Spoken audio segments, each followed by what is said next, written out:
Hello everyone, welcome back to my channel. तो बच्चों, आज हम पढ़ेंगे about impairment, disability and handicap.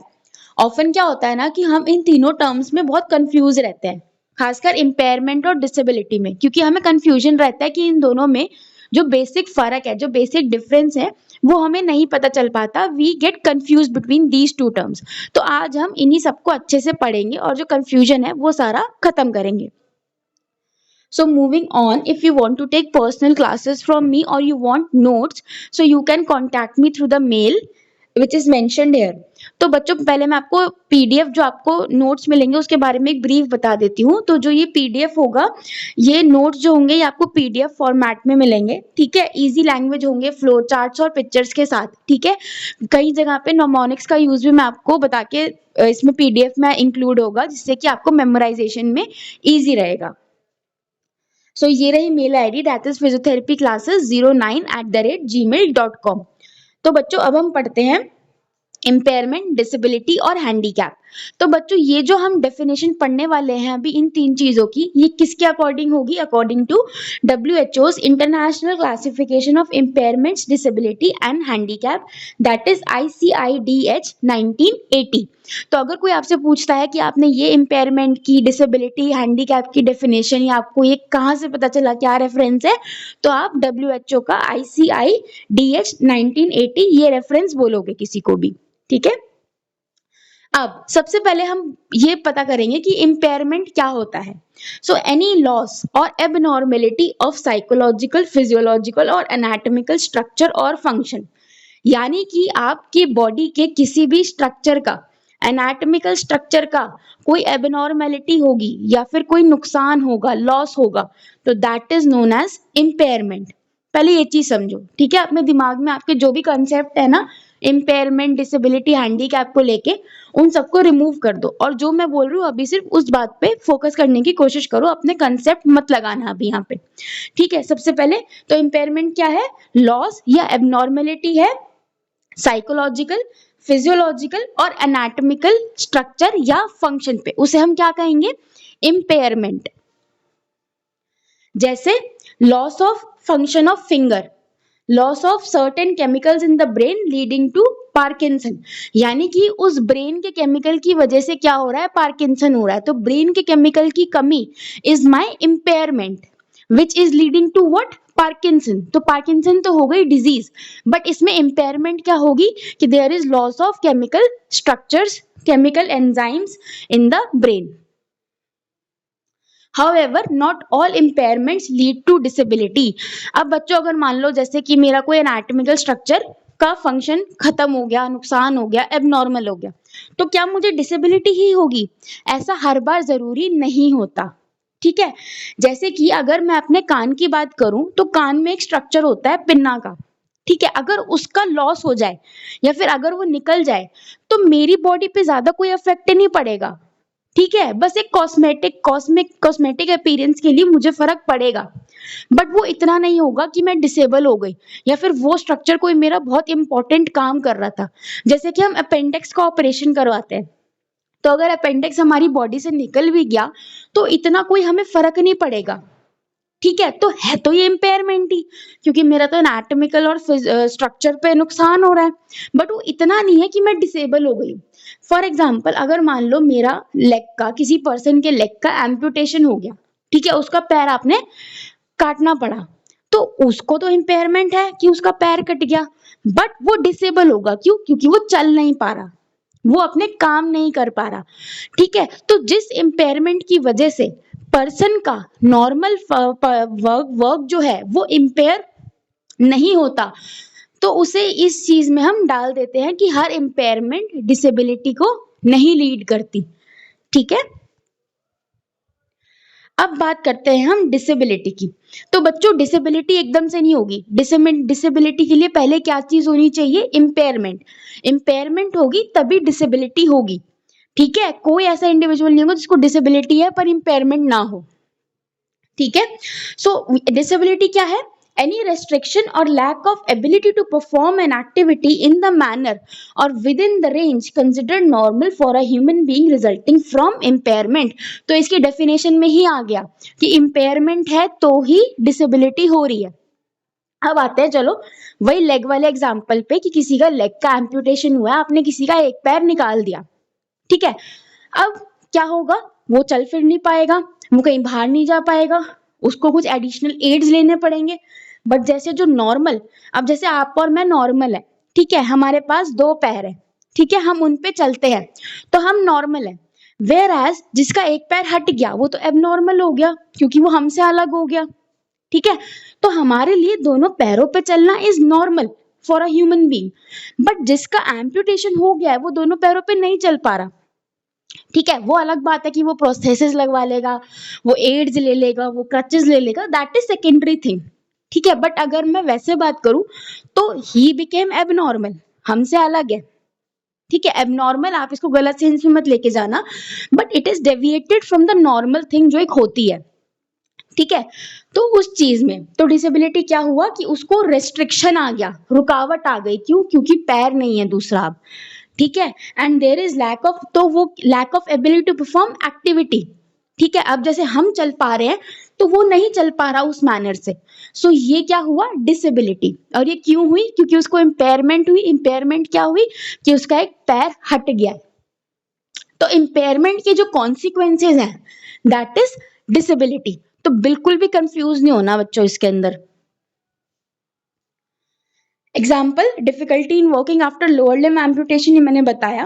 Unable to sit erect because of spinal cord injury. अब मान लो किसी को स्पाइनल कॉर्ड इंजरी हुई है और वो सीधा उठ के नहीं बैठ पा रहा, हम तो बैठ जाते हैं, अगर हम लेटते हैं तो हम सीधे उठ के आराम से बैठ जाते हैं, बिल्कुल कमर सीधी करके, वो नहीं बैठ पा रहा, क्यों, क्योंकि उसकी जो मसल वीकनेस हो गई है, उसको स्पाइनल कॉर्ड में इंजरी हो गई है, पैरालिसिस हो गया, XYZ जो भी रीजन रहा, दैट इज इम्पेयरमेंट। उसकी वजह से क्या हो रहा है, वो बैठ नहीं पा रहा, so this is the disability. So to be considered disabled, a person should not be able to perform day-to-day activities considered normal for his age, sex or physique. So this is very important. हमने बच्चों हर चीज की ना एक normal की range बना रखी है, ठीक है।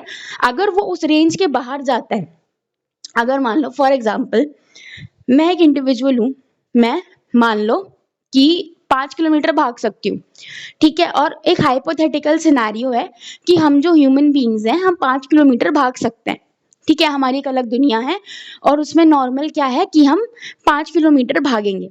बट अगर मान लो कोई ऐसा इंडिविजुअल है जो कि 5 किलोमीटर नहीं भाग पा रहा, ठीक है, वो सिर्फ 1 या 2 किलोमीटर भाग पा रहा है, सो ही इज डिसेबल्ड। क्यों, क्योंकि जो हमने अपनी नॉर्मल रेंज बनाई है कि भाई 5 किलोमीटर तो भागना ही भागना है, वो हमारे लिए नॉर्मल है, ठीक है। जैसे कि हमारे लिए सांस लेना नॉर्मल है, ठीक है, बट कई लोग सांस नहीं ले पाते, ठीक है, वो क्या करेंगे, उनको हम वेंटिलेटर पे देते हैं, असिस्टेड ऑक्सीजन देते हैं, असिस्टेड वेंटिलेशन करवाते हैं, सो दैट इज एब नॉर्मल, यानी कि जो नॉर्मल रेंजेस हैं हमारी, ठीक है, उससे बाहर है, so that is disability.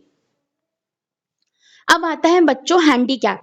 Handicap क्या होता है, ये बच्चों एक डिसएडवांटेज होता है for a given individual in his और हर सोशल कंटेक्स्ट, ठीक है, यानी कि जहाँ पे रोल आ जाता है सोसाइटी का, समाज का, कि मेरे को चलो मेरा इम्पेयरमेंट हुआ कि मेरा पैर हट गया, डिसेबिलिटी क्या हुई कि I am not able to walk. Handicap में क्या हो जाएगा कि मेरे लिए ऐसी कोई सहूलियत नहीं हो पा रही कि मैं अपना काम कर सकूं।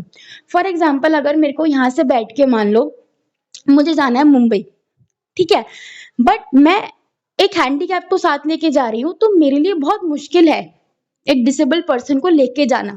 क्यों, क्योंकि उतनी फैसिलिटीज उस तरीके से नहीं है जिस तरीके से उनको चाहिए, तो सोसाइटी लेवल पे इनके लिए डिसएडवांटेज हो गया, सो दे बिकम हैंडीकैप।